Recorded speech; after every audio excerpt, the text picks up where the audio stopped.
আজকে আমি আপনাদেরকে জানাবো সূরা ফাতিহা 7 বার পাঠ করে চিরুনিতে ফু দিলে কি হয়।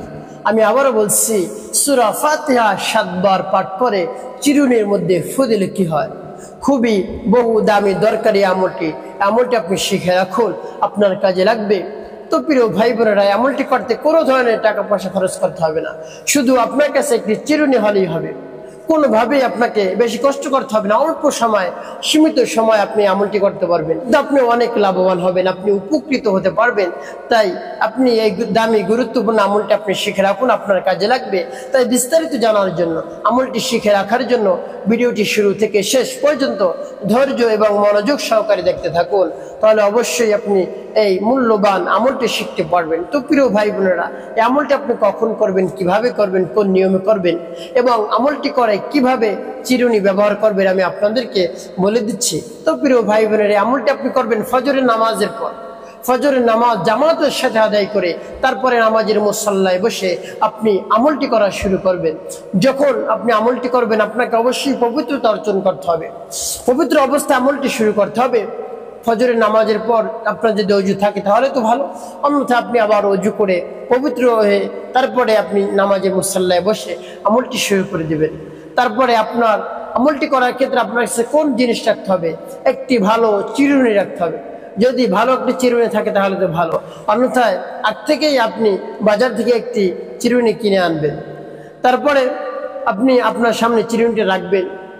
তারপরে আপনার গুনার কথা স্মরণ করে মহান রব্বুল আলামিনের কাছ থেকে গুনাহ মাফের উদ্দেশ্যে, তারপরে ক্ষমার উদ্দেশ্যে, তওবার উদ্দেশ্যে দোয়া পাঠ করবেন, আস্তাগফিরুল্লাহ আস্তাগফিরুল্লাহ আস্তাগফিরুল্লাহ। বা পূর্ণ ইস্তিগফারটি আপনি পাঠ করতে পারেন, আস্তাগফিরুল্লাহ রাব্বি মিন কুল্লি যামবি ওয়া আতুবু ইলাইহি লা হাওলা ওয়া লা কুওয়াতা ইল্লা বিল্লাহিল আলিয়্যিল আযীম। এভাবে ইস্তিগফার যখন পাঠ করা হয়ে যাবে, তারপরে দুরূদ শরীফ পাঠ করবেন, সাল্লাল্লাহু আলাইহি ওয়াসাল্লাম সাল্লাল্লাহু আলাইহি ওয়াসাল্লাম সাল্লাল্লাহু আলাইহি ওয়াসাল্লাম।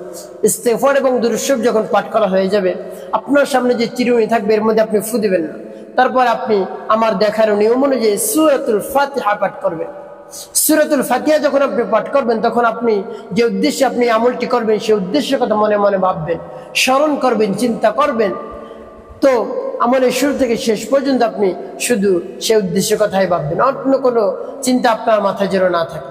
সব ধরনের দুনিয়াবী চিন্তা আপনি দূর করে দিবেন। তারপর আপনি সূরাতুল ফাতিহা পাঠ করবেন, যেমন বিসমিল্লাহির রহমানির রহিম আলহামদুলিল্লাহি রাব্বিল আলামিন আর রহমানির রহিম মালিকি ইয়াউমিদ্দিন ইয়্যাকা না'বুদু ওয়া ইয়্যাকা নাস্তাঈন ইহদিনাস সিরাতাল মুস্তাকিম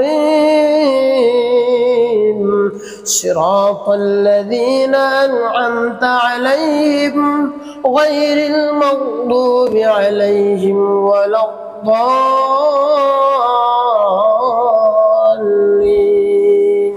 এভাবে যখন সূরাতুল ফাতিহা পাঠ করা শেষ হয়ে যাবে, আপনার সামনে যে চিরুনি থাকবে এর মধ্যে আপনি একটি ফু দিয়ে দেবেন। তো প্রিয় ভাই বোনেরা, এই চিরুনিটি আপনি যে কোনো একটি কাগজ দিয়ে আপনি একটু পেঁচিয়ে রাখবেন ফু দেওয়ার পরে। তারপরে এভাবে পেঁচিয়ে রাখবেন, আপনার সামনে রাখবেন।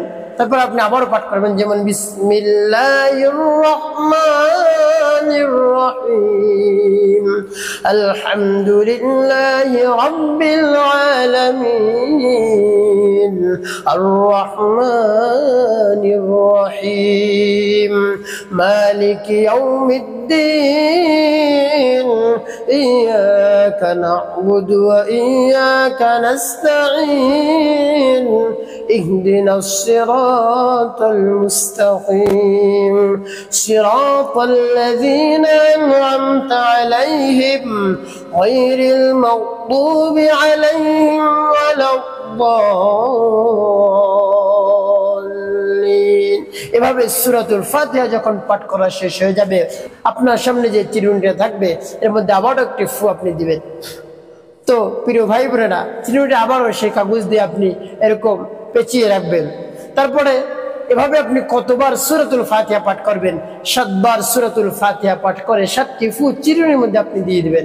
সর্বশেষ আপনি 3 বার দুরূদ ইব্রাহিম পাঠ করবেন।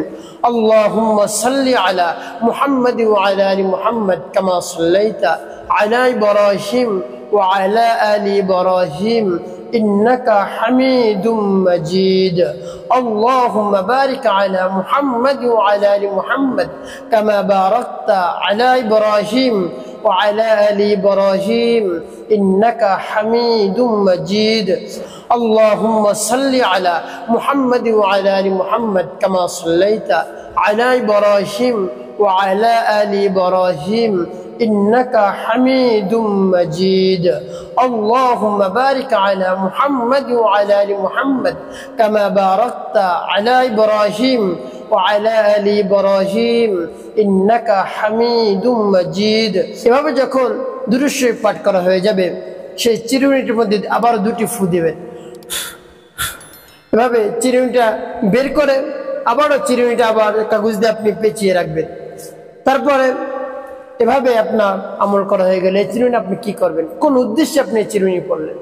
আমি আগে বলবো এই চিরুনি দিয়ে আপনি কি করবেন, তারপরে বলবো এই চিরুনিতে কেন আপনি ফু দিলেন, সেটা আমি পরে বলবো।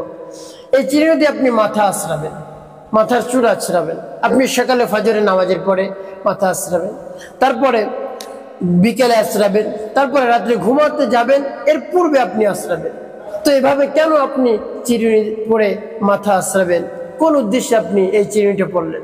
আপনার মাথার চুল যদি ঝরে যায়, পড়ে যায়, তারপরে উঠে যায়, কোনোভাবেই আপনার মাথার চুল রাখতে পারছেন না, আপনি আল্লাহ রাব্বুল আলামিনের উপর পূর্ণ আস্থা রাখুন, বিশ্বাস রাখুন, পূর্ণ দৃঢ়তার সাথে আমলটি করে আপনি সেই চিরুনি দিয়ে মাথা চুল এভাবে আঁচড়ান। আল্লাহ রাব্বুল আলামিন আপনার মাথার চুলকে শক্ত করে দিবেন, মজবুত করে দিবেন। আপনার চুল পড়বে না, ঝরবে না, আর উঠবে না ইনশাআল্লাহ। আল্লাহ রাব্বুল আলামিনের উপর আপনি ভরসা রাখুন আর এভাবে আপনি আমল করুন, অবশ্যই আপনি উপকৃত হতে পারবেন।